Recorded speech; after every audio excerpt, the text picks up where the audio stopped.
Behold a beautiful and picturesque scene, the kind of place you would think about a fairy tale or a story, and it would be. Except this isn't the scene for our story today, and this isn't the tone I'm going for. So, um, hey everybody, my name is Richard, and welcome to Not Technically Perfect. And when we turn this around, well, there we go. All right. Well, hey, I see I got people joining. So, welcome. Actually, you know what? I'm just going to adjust this up a little. There we go. There we go. That's much better. All right. Welcome, everybody, and welcome to Not Technically Perfect with me, Richard Struther, your host. And I am in a very special location for me. I just happen to have the opportunity to do this because it's not raining today. And for those of you who remember the gazebo episode when I was over there in the gazebo, um,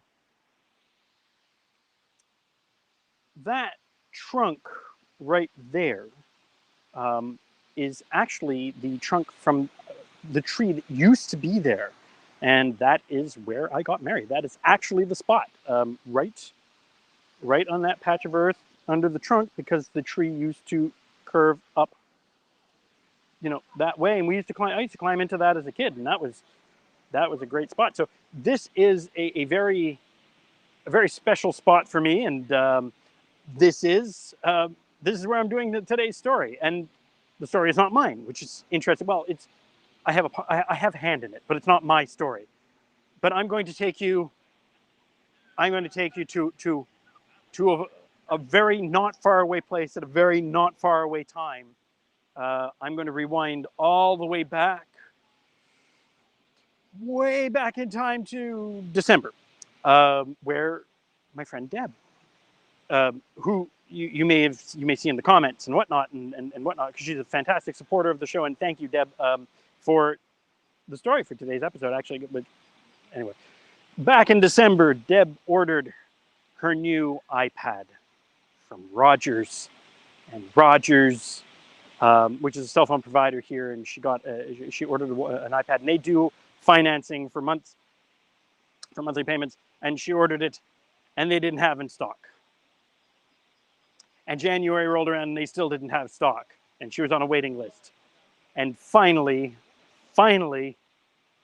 this week, she got her iPad. So this is where the story picks up, right? Nothing going, like a soap opera. Months and months and months of nothing.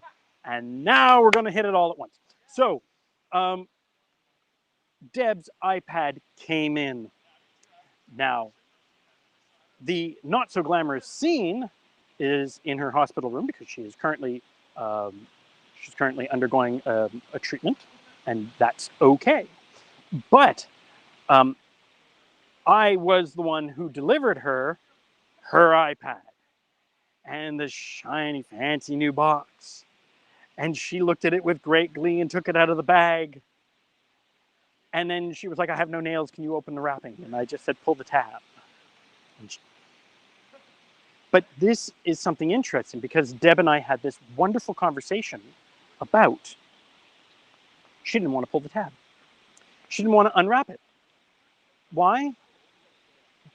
Because it was technology. And she is not a technophobe by any far stretch. In fact, she's actually wildly knowledgeable about a great deal of technology.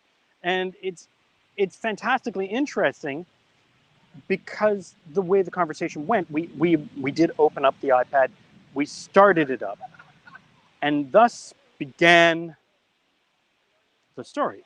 And the story goes, she took the iPad and held it in her hand. But then there's always the, oh my God, what if it breaks? I'm what if I'm the one in 100,000 that it doesn't start up, or it doesn't work, or I drop it, or okay, and then fine, we start it up and it fires up and it gives that beautiful, because it was an iPad, it gives a beautiful Apple logo, and then it goes, "Please select your." Actually, wait, before that, Apple does this great welcome screen where they go, "Hello, bonjour, bienvenuto," and about a dozen other languages. And most people stop there because they're like, "Wait, do I do something when it gets to my language?" No, you just swipe. But they don't. tell you that. So all of a sudden, you got to, okay, so you got to pick your language. So you got to swipe to open it up. The welcome screen is right from the get-go. It's a little confusing for people, and that's interesting. Then it's pick your language. Well, what if I touch wrong and I press the wrong language and then I'm stuck in Spanish or German or God knows what? All right, well, there's a back button, but still, all right, please pick your country. That makes sense. Mostly for, but they don't tell you why. They just go, please pick your country. Well, mostly it's so that they know which mailing addresses to tune into in terms of it, when you go to enter your address, it knows which, where to check. But also because how the time is displayed, how money is displayed, how the measurement unit, because if you're Canadian, it assumes metric. If you're in the States, it assumes you're not metric, right? So this gets very interesting. So it asks you to choose your country, but without telling you why. And of course, then the problem is if you start getting a whole screen full of text. I don't want to be reading all that. Like, don't get me wrong, I want to read a little bit, but explain it to me, but without getting into the long, contract. And as somebody who worked for Apple, for a long time, as somebody who's seen countless, and I really couldn't possibly count how many iPads I helped people set up and taught people on and whatnot.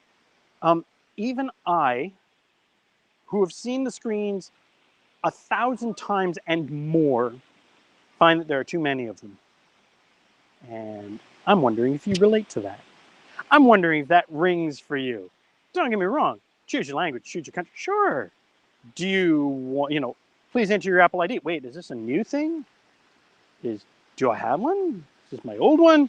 Is this, for those of us who are in the Apple ecosystem all the time, we know that your Apple ID is either already established or you're making a new one. You're making one, but that it's the same ID between all the devices that you want in the same system.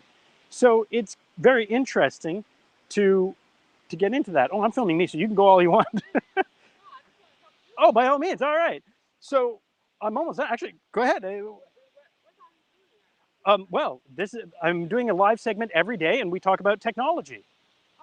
So I'm just talking about setting up new technology and some of the protected backlinks. Well, we can do that too, I suppose, in one episode. But yeah. That would be great because most people abuse them. Oh well, we don't want that. It's actually horrible. It is, and I'm going to continue because I'm live. Cool. But yeah, we can talk after if you'd like, for sure. Oh, I see it. But I can do a background, because like unfortunately there are many of us, who actually watch over there, especially the small ones. Yeah. And kids don't pay attention. Yes. Parents don't limit, right? The kids, and so kids beating them really with the sticks and rocks. That's crazy. It's really horrible. It is. And so while setting up an iPad, I'm actually live, like I'm broadcasting live. So yeah, okay. So while setting up the iPad, there were too many screens, right? So I mean, don't get me wrong.